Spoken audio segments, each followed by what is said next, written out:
The basic issue is that people are fundamentally mobile. So the idea of having wires to make a conversation is really not very natural.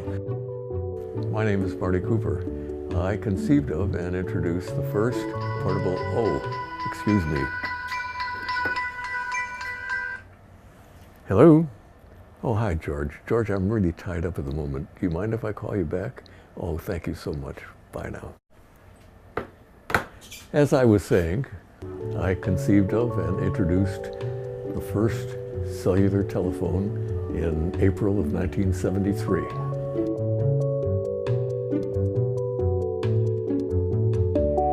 The concept of cellular telephony is really very simple. It breaks the city up into a lot of small areas, which, being engineers, we had to come up with a new name. We called them cells.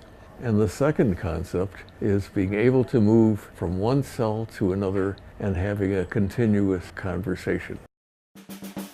The first public cellular call was made in New York. I was with Motorola at that time, and I thought a dramatic thing to do was to call my counterpart at AT&T. So I dialed the phone and I said, "Hi, Joel. It's Marty Cooper." He said, "Hi, Marty." I said, "I'm calling you from a cell phone." And there was silence at the other end of the line. The idea for the shape of this first phone started out with me approaching Motorola's design group. I told them that I wanted to have a really dazzling design. And 2 weeks later, they had a flip phone, they had a slider phone, but we selected this phone because it was simple. What's important about any technology is that the technology is hopefully invisible, but at least transparent and maybe intuitive. Think about it. The purpose of technology is to make your life better.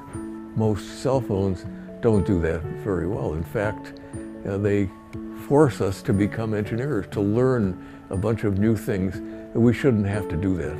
The ideal phone would be one where I would just talk to the phone, or maybe the phone would read my mind, and it would do things to make my life better.